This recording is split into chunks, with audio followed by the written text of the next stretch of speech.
Phil Simmons বলেছেন তিনি Nahid রানাকে feel করছেন, নাহিদ রানাকে না পাবার 1-0 ব্যবধানে অস্ট্রেলিয়ার বিপক্ষে টেস্টে এগিয়ে থাকার পর সিরিজ নির্ধারণী আসলে বলা যায় আবার বলা যায় না।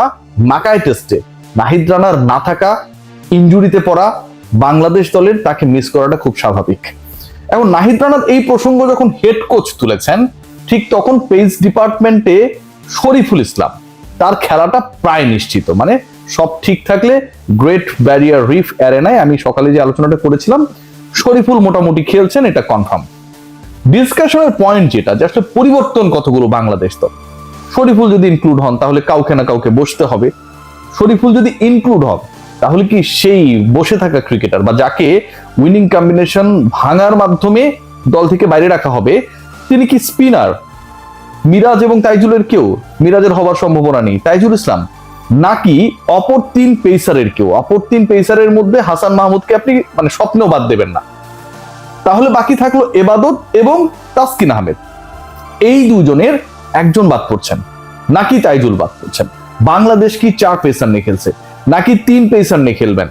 শরীফুল ইন করবেন অন্য কোনো পেসারের জায়গায়, তাইজুল এবং মিরাজের যে স্পিনিং পার্টনারশিপ সেই পার্টনারশিপটা আমরা গ্রেট ব্যারিয়ার রিফ অ্যারেনায় অস্ট্রেলিয়ার বিপক্ষে সিরিজের সেকেন্ড টেস্টে দেখতে পাবো। এরকম অনেকগুলো প্রশ্ন রয়েছে এবং সেই প্রশ্নের সাথে আরো একটা ইম্পর্টেন্ট প্রশ্ন, সেই প্রশ্নের উত্তর খোঁজার চেষ্টা করা হচ্ছে। বলা হচ্ছে সুইমিং কন্ডিশন, বলা হচ্ছে যে এখানে অনেকটা ওই যে বললাম যে মানে কাট পেস্ট করে দেওয়া হবে গ্যাবার যে উইকেট, ব্রিসবেনের যে গ্যাবার ইন্টারন্যাশনাল স্টেডিয়ামের উইকেট, সেই উইকেট মানে সেখানে ফাস্ট বোলারদের প্রাধান্য থাকবে, পেস বোলাররা সেখানটায় ফ্যাসিলিটিস পাবেন। সো ওইটাকে মাথায় রেখে বাংলাদেশ কি বোলিং অপশন বাড়ানোর জন্য একই সাথে ব্যাটিং অপশন হিসেবেও কাজে লাগানোর জন্য সৌম্য সরকারকে ইনক্লুড করার পরিকল্পনা করছে কিনা? এই যে সমীকরণগুলো, এই যে আলোচনাগুলো, এই ডিসকাশনগুলো, এই ডিসকাশনের একটাই আপনি শেষ পর্যন্ত গিয়ে ফলাফল পাবেন যে বাংলাদেশ দে আর স্ট্রংলি থিঙ্কিং তাদের উইনিং কম্বিনেশন ডারউইন টেস্টে অস্ট্রেলিয়াকে 9 উইকেটে হারানোর ম্যাচের যে দলটা ছিল, যে 11 ছিল, সেই কম্বিনেশন ভাঙার পরিকল্পনায় স্ট্রংলি রয়েছে।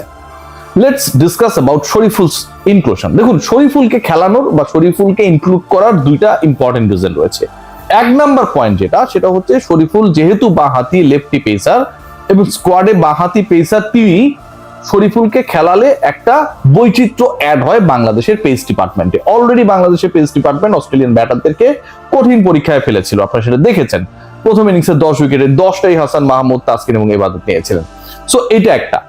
দ্বিতীয় সেটা হচ্ছে লাস্ট টেস্টে তুলনামূলকভাবে অপর 2 পেসার হাসান মাহমুদকে বাদ দিলে যিনি থাকেন, তাসকিন আহমেদ এবং এবাদত হোসেন, তাদের যেই রোলটা ছিল সেই রোলটা আরেকটু প্রোঅ্যাক্টিভ হলে ভালো হতো। সো টিম ম্যানেজমেন্টের একটা মানে কি বলবো, একটা বেটার থিঙ্কিং এর পয়েন্ট ক্রিয়েট হয়েছে যে আমরা হয়তো শরীফুলের অপশনটাকে কাজে লাগিয়ে ইবাদত তাসকিনের একজনকে রেস্ট দিতে পারি, বাদ পড়া না, রেস্ট দিতে পারি, যেন একজন ফ্রেশ ক্রিকেটার এসে প্রতিপক্ষের উপরে তার বেস্টটা ডেলিভার করতে পারে।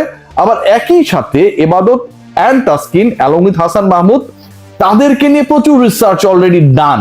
ডারউইন টেস্টে তারা অস্ট্রেলিয়ার মাটিতে কিভাবে পারফর্ম করেছেন সেই পুরো ব্যাপারটা, পুরো ফিগারটা, এভরিথিং তাদের সামনে রয়েছে, পিকচারটা তাদের সামনে রয়েছে। সো শরীফুল এখানটা একটা চমক হতে পারে। Early wicket, early breakthrough নেওয়ার ক্ষেত্রে Shoriful could play a very vital role. এখন এই শরীফুল ইসলামকে ঢুকাতে গেলে আপনাকে কাউকে না কাউকে বসাতে হবে।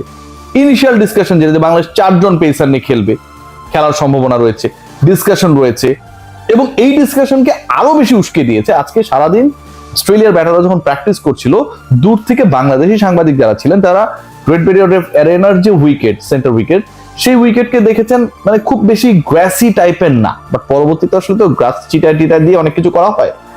আবার অস্ট্রেলীয় ব্যাটাররা যেখানটায় প্র্যাকটিস করছেন সেটা হচ্ছে একদমই green top.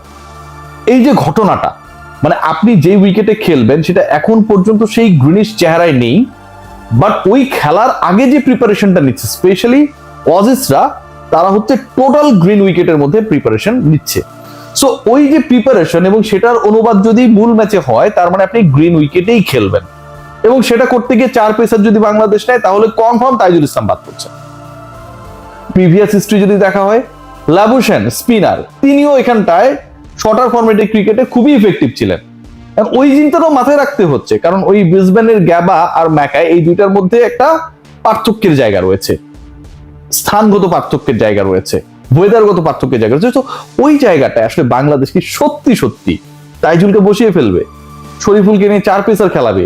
They are confused, still they are confused, they haven't taken any proper decision, specific decision, that আমরা 22 অগাস্টে এই ডিসিশনে, এই পরিকল্পনায় আগাচ্ছি। আর একটা পরিকল্পনা রয়েছে যে এবাদতকে বসিয়ে তাসকিনকে বাংলাদেশ টিম ম্যানেজমেন্ট ড্রপ করবে না। আমি যতটুকু বুঝি, আমি যতটুকু জানি, আমি যতটুকু বিশ্বাস করি, এবাদতকে বসিয়ে এবাদতের জায়গায় শরীফুলকে খেলানো। সেক্ষেত্রে দুজন স্পিনার তো মেহেদী হাসান মিরাজ, তাইজুল ইসলাম থাকছেন, এবং 3 পেসারের ক্ষেত্রে অন্তত একজন আপনি বাহাতি পাচ্ছেন, এবাদত বাদ পড়ছে, শরীফুল সেই জায়গায় ঢুকছে, হাসান মাহমুদ থাকছেন এবং তাসকিন আহমেদ মিলে একটা কম্প্যাক্ট অ্যাটাক।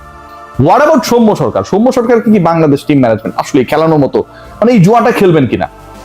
লেগে গেলে জ্যাকপট, না লাগলে পুরোপুরি আপনি আউট অফ দ্য গেম। এখন সৌম্য সরকারকে নিয়ে পরিকল্পনা যথেষ্ট কারণ রয়েছে। সৌম্য সরকার এই টাইপের কন্ডিশনে প্রুভেন পারফর্মার, যদিও সেই পারফরমেন্সটা অনেক বছর আগে। এখন এই প্রুভেন পারফর্মারকে যদি আপনি খেলাতে চান, আপনার ব্যাটিং ডিপার্টমেন্ট থেকে একজনকে বাদ দিতে হবে। লিটন কুমার দাসকে আপনি বাদ দেওয়ার কোনো সুযোগই নেই। বাংলাদেশের আসলে যে কোনো ধরনের সিচুয়েশনস গুলো যখন ক্রিয়েট হয়, বাংলাদেশ মানে একটা ক্রাইসিসে পড়েছে, আমি দেখেছি যে 2 জন ক্রিকেটার এই ক্রাইসিস মেরামতের ক্ষেত্রে সবসময় বড় রোল প্লে করেছে। একটা হচ্ছে মেহেদী হাসান মিরাজ, আর একটা হচ্ছে Liton Kumar Das. No doubt last টেস্টে তার ভালো যায়নি, এটা না চাইতেই পারে। মুশফিকুর রহিম দলের সবচেয়ে এক্সপেরিয়েন্সড ক্যাম্পেইনার, আপনার তাকে লাগবে, তার ব্যাটিং লাগবে, তার বুদ্ধি লাগবে, মাঠে তার উপস্থিতি লাগবে এভরিওয়্যার। মুশফিকুর রহিমকে আপনি কোনোভাবেই ড্রপ করার, নিশ্চয়ই সৌম্য সরকারকে ইনপুট করে বাদ দেওয়ার পরিকল্পনা করবেন না, সেটা করবেন না। ওপেনিং এ যদি আমি দেখি, তানজিদ হাসান তামিম লাস্ট ম্যাচে শতক হাঁকিয়েছেন, সেকেন্ড ইনিংসটা ভালো যায়নি, but he knows the bowling attack. Ultimately Australia কি করতে পারে সেই সম্পর্কে বাংলাদেশের কোনো ব্যাটারের যদি সবচেয়ে বেশি ধারণা থাকে, তো সবচেয়ে বল বেশি খেলা ব্যাটার তানজিদ হাসান তামিম। 197 বল খেলেছেন, 101 রানস করেছেন, তার রয়েছে সেই আইডিয়াটা। তানজিদ হাসান তামিম তার প্লেসে থাকছেন। মুমিনুল হক সৌরভ, তার ব্যাটে বাংলাদেশ উইন পেয়েছে, 49 করেছেন, দারুণ টাচে রয়েছেন। মুমিনুল হক সৌরভ থাকছেন, নাজমুল হোসেন শান্ত ইজ দ্য ক্যাপ্টেন। সো স্পেসটা আসলে কোথায়? Where is the space for Soumya Sarkar? Space একটাই রয়েছে। সাদমান ইসলামের সাথে যেই পার্টনারশিপটা ওপেনিং এ আমরা দেখেছি, সাদমানকে ড্রপ করে সৌম্য সরকারকে বাংলাদেশ খেলাবে কিনা, বাট এখানটায় পয়েন্ট রয়েছে। সেকেন্ড ইনিংসে সাদমান তো রানস করেছে, বাট রান করার ধরনটা অনেক বেশি আগলি ছিল। স্ট্যাম্পের কাছ দিয়ে ব্যাটে লেগে বল চলে যাচ্ছে, মিস হিট হচ্ছে, এরকম কিছু ঘটনা প্রবাহ ছিল। অন্তত 3টা বাজে মিস হিট, এন্ড সেইগুলোতে তিনি আউটও হতে পারতেন। হি ওয়াজ শেকি অ্যাট দ্য টাইম। সাদমানকে ড্রপ করে বাংলাদেশ সৌম্য সরকারকে কি খেলাবে? যদি সেটা হয়, তাহলে বাংলাদেশ একই সাথে এই টাইপের কন্ডিশনে, তানজিদ তামিম যেমন হচ্ছে প্রপার ব্যাটার, সৌম্য সরকারকেও একটা পার্টনার হিসেবে পেল, এন্ড সৌম্যের বোলিংটাকে Bangladesh team management extra options হিসেবে, বোনাস হিসেবে কাজে লাগাতে পারবে during their requirement. Let's see what happen. অনেক আলোচনা এখনো বাকি রয়েছে। টেস্ট শুরু হতে কিন্তু আর বাকি মাত্র 2 দিন। সবাই ভালো থাকবেন, টেক কেয়ার।